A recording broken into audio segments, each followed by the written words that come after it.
Pablo Franchulli de Bomberos Voluntarios de Salto de las Rosas. ¿Cómo te va, Pablo? Bienvenido. Muchas gracias por estar aquí, ¿no? Buen día, gracias por invitarnos. ¿Estamos preparados para una situación? Estamos, digamos, a 240 kilómetros, no estamos muy lejos.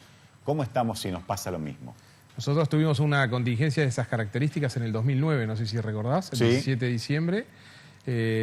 Afectó directamente al valle y por suerte todavía no teníamos, el valle no estaba en su auge de turismo. Tuvimos 3 fallecidos en esa contingencia, en un camping, un niño, los abuelos. Fue bastante compleja, se rompió el puente del Babache, así que la presión del agua en una contingencia de esas características tiene una fuerza fenomenal. Y también fue mucha agua en poquísimo tiempo que verdaderamente se vio como un aluvión, ¿no? Bueno, lo que decía Massa es nosotros el pronóstico lo utilizamos como una herramienta, tanto sea para incendios o para contingencias climáticas.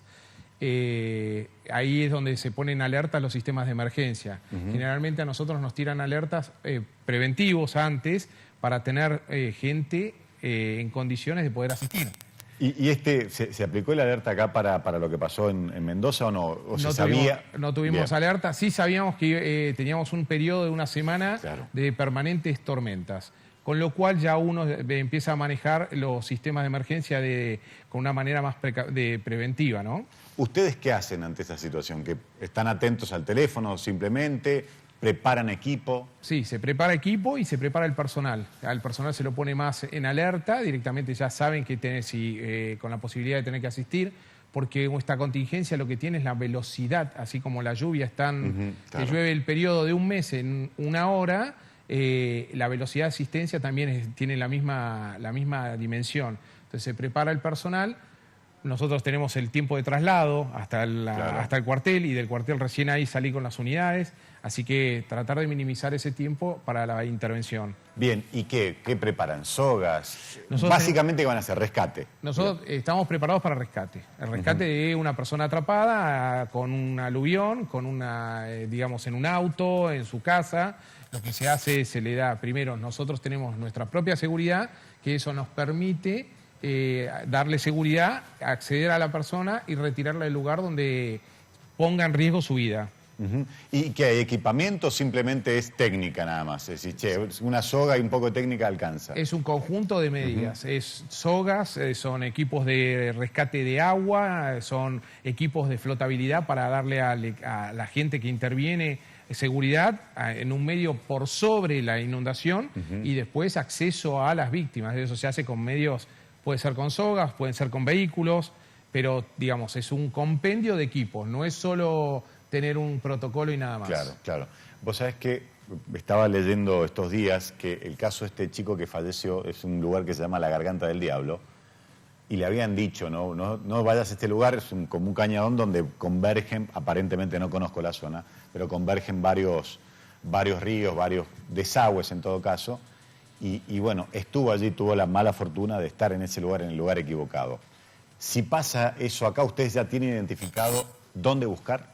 Sí, tenemos lugares, a ver, también para decirle a la gente, che, acá no tenés que estar.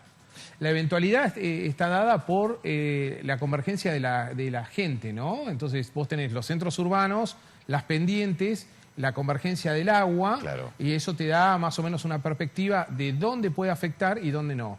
Nosotros tenemos centros suburbanos, que son los centros de turismo, donde también tenés cierta convergencia, pues están entre las montañas. Bueno, Valle Grande es uno, vos ya lo dijiste. Valle Grande es uno, después tenés otros centros urbanos que se fueron armando en la medida del tiempo, que también tienen una condición de aislamiento, pero converge mucha gente en un corto periodo. Y esos están a las zonas de aluvionales.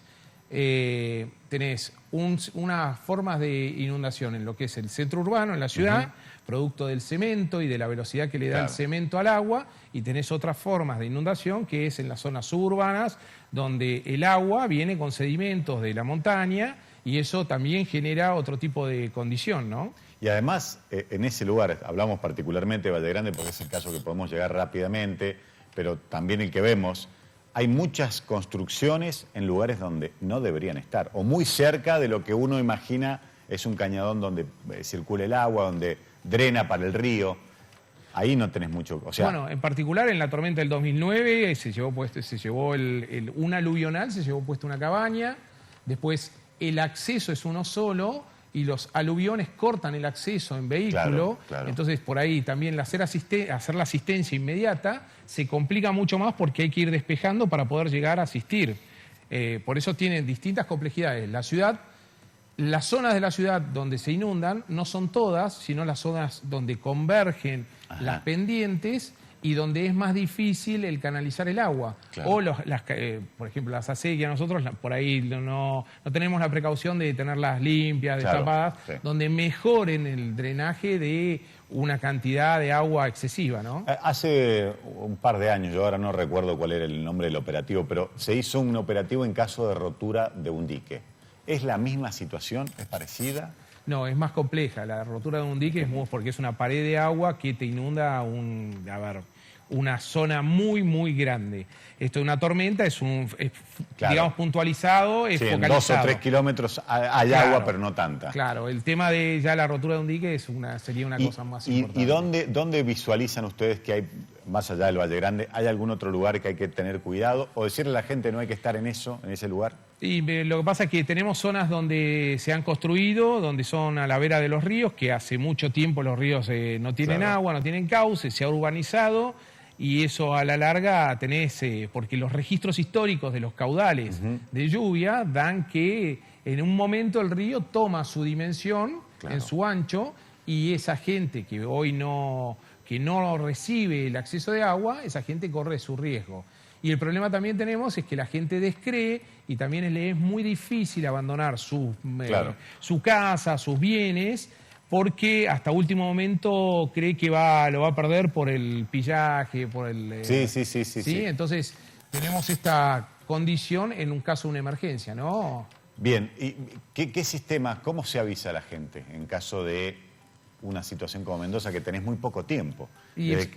Sí, eso lo coordina realmente Defensa Civil. Defensa Civil es quien tiene acceso. ¿Y a ustedes también les avisa Defensa Civil? Sí, a nosotros nos da los alertas, nosotros tenemos un área de cobertura, nos da los alertas, y si, por ejemplo, no es sobre nuestra área, nosotros asistimos a otra área, ¿sí?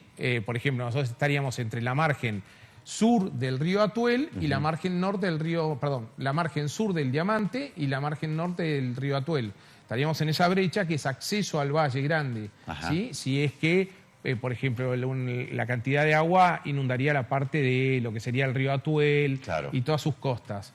Si hay que asistir a la ciudad, nos ha tocado hace 2 años asistir del lado sur a la ciudad de San Rafael, desde la calle Vallofet, desde Patricias Mendocinas y desde el puente del Río Nuevo, el puente Nuevo. Se entraron por ahí, se asistió toda la gente llegando hasta el centro de San Rafael. Sí, nuestra zona es esa, ¿no? Nuestra área de jurisdicción. ¿Y qué tipo de asistencia hacen en ese momento? Y vos tenés gente que tiene por ahí, gente con discapacidad, gente que necesita energía eléctrica y no tiene energía eléctrica y tiene hoy equipamientos tecnológicos de salud. Tenés que verlas o reemplazarlo o evacuarlos.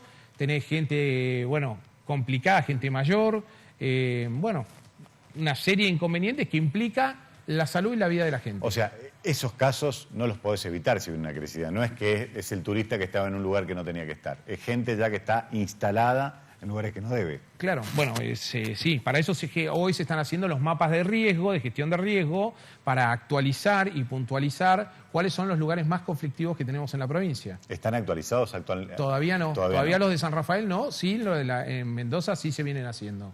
Bien, o sea que habría que ponerse con eso, ¿no? Tenemos unas charlas con Defensa Civil de la provincia, las cuales nos ha pedido si nosotros le facilitamos el dron nuestro, por supuesto está a disposición. Ah, claro, tenés razón. Y el dron es fantástico para eso, para hacer la actualización de las zonas vulnerables donde está la gente y tener más o menos registro. Hay que armar los sistemas de evacuación previos donde llevas a la gente. En el momento no tenés que no sabés qué asistís, cómo la asistís. Tenés niños, tenés adultos, mayores. Hoy con el COVID tenés otro tipo de complejidad también. Claro, vos sabés que a mí me llamaba mucho la atención, después del tsunami en Chile, cómo obviamente tuvieron que aprender y cómo le enseñan a todo el mundo, no solamente al chileno, a dónde tenés que ir cuando viene el tsunami, porque tenés que buscar altura. Esto no es un tsunami, pero tiene algunos condimentos similares. Claro, por supuesto, vos tenés que, los protocolos tienen cierta variedad en base a la emergencia, pero tienen casi un hilo conductor que es poner en seguridad, sacar del riesgo y poner en seguridad a la población, ¿sí? Aquel que lo está. Entonces, se trabaja sobre eso. Hoy tenemos el huracán ETA en Centroamérica, en Honduras, tiene 1.700.000 personas evacuadas. Claro, claro. ¿Sí? Y son países de Latinoamérica donde los sistemas son muy limitados, ¿no? Así que está afectando todo el continente. ¿Qué nos falta? Digo, desde nuestro humilde lugar aquí en San Rafael. Nos falta un poco de prevención. Tenemos que prevenir antes, por ejemplo, terminar los mapas de riesgo, coordinar con todas las instituciones que hay. Bueno, falta un poquito de laburo más intenso, ¿no? Ponerle proactividad a eso. Y bueno, ¿y ustedes en este sentido cómo están? Nosotros, bueno, tenemos equipo del dron para búsqueda de personas, para esta actividad específicamente. Hemos adquirido equipo de rescate para los rescatistas, equipo de seguridad, de protección personal, que está hecho específicamente para aguas correntosas. Mira vos. Tenemos un bote de aguas correntosas, que son botes muy particulares. Los francos de bordo es muy chiquitos, para poder sacar a una persona rápidamente del agua. Tenemos equipamiento de rescate en cuerdas. Digamos, un compendio de medios que nos permite ser muy versátiles y mover toda esa estructura en base a donde se necesite. Claro, claro. ¿Y falta un poquito más de apoyo del Estado? Siempre falta. Siempre falta. Y, sí, siempre la verdad falta. que estamos... Imagínate una tormenta de estas, te afecta a 50 personas y ya tenés una complejidad, ¿no? Claro. Te afecta a una familia. ¿Dónde llevas esa familia? Tenés que tener un lugar seguro donde vos puedas depositar esa familia y dentro de la emergencia tenga la mejor, contención. Claro. Mira vos. Bueno, esperemos que no pase primero y después irnos preparando a poquito. ¿A la gente le falta conciencia con respecto a esto? Sí, porque nosotros, por ejemplo, tenemos muchas rutas sin puentes, muchos bajos, muchos cañadones, sí. donde está incluso especificado que miren el nivel de agua y habitualmente cada vez que tenemos tormentas tenemos algún fallecido porque transgrede la precaución de dejar pasar el agua. Es un ratito que tiene que esperar que pase el agua, pase el aluvión. Y por ahí la gente se manda. Sí, y pone en riesgo su propia vida, ¿no? Y los que van con ellos. Es que lo que uno piensa, si esto es un poquito de agua, me voy a demorar media hora acá, ¿qué voy a hacer? Y pasás. Sí, subestimamos el poder de la naturaleza y ahí ponemos en riesgo, no solo ponemos en riesgo a aquellos que transgreden, sino también a los sistemas de rescate. Claro. Nosotros cada vez que vamos a intervenir tenemos cierto grado de riesgo, ¿no? Vos sabés que miraba en las imágenes de Mendoza unas chicas que querían cruzar una calle. Había cemento abajo, no había arrastre de piedras y no podían cruzar. Le costó muchísimo cruzar. Imagínate con un torrente que no sabés, porque en la calle vos lo medías con el cordón. Es un poquito más alto, más bajo que el cordón y listo. Son 30 centímetros de agua con 30 metros por segundo, ya te desestabiliza el cuerpo. No lo podés cruzar. Y el hecho de que vos te caes y ya no te es muy difícil levantarte.